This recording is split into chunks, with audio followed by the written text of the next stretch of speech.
Are you ready to perform at your highest potential?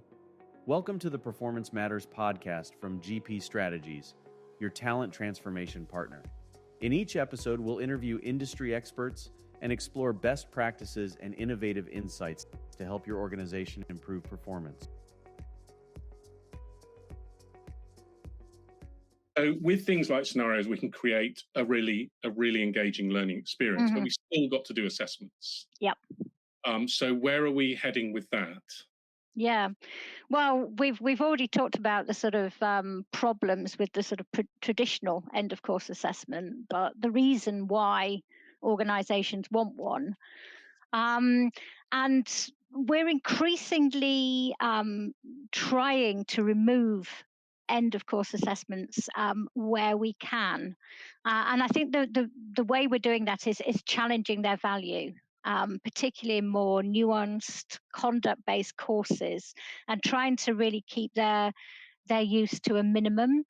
So we're increasingly using in line or in course knowledge checks and scenarios with questions, and they can be scored if you want to score them, or unscored. And the advantage of them being unscored is that you can actually make the questions more nuanced. You can explore grey areas. People can click on things like "I'm not sure" or "I don't have enough information yet," things like that. And that's something that you just can't do, as I've said before, with the scored multiple choice black and white type of questioning.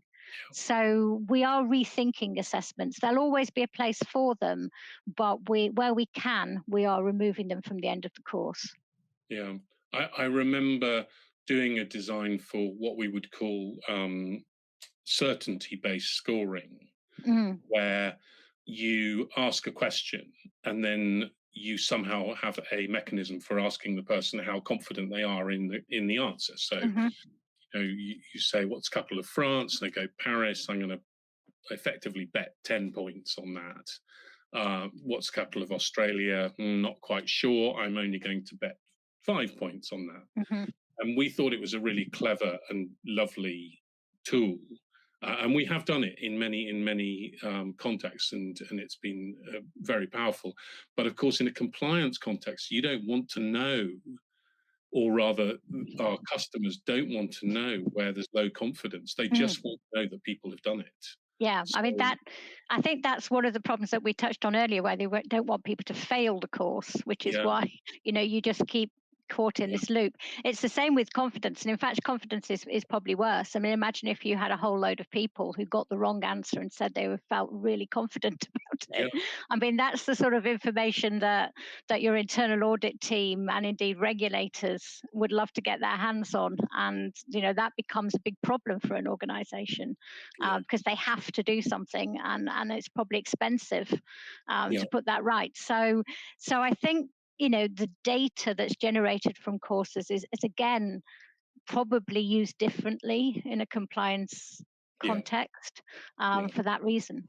Yeah. The Performance Matters podcast is brought to you by GP Strategies.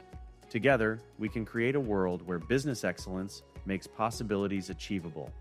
You can subscribe to the show anywhere you get podcasts, or listen on our website at gpstrategies.com.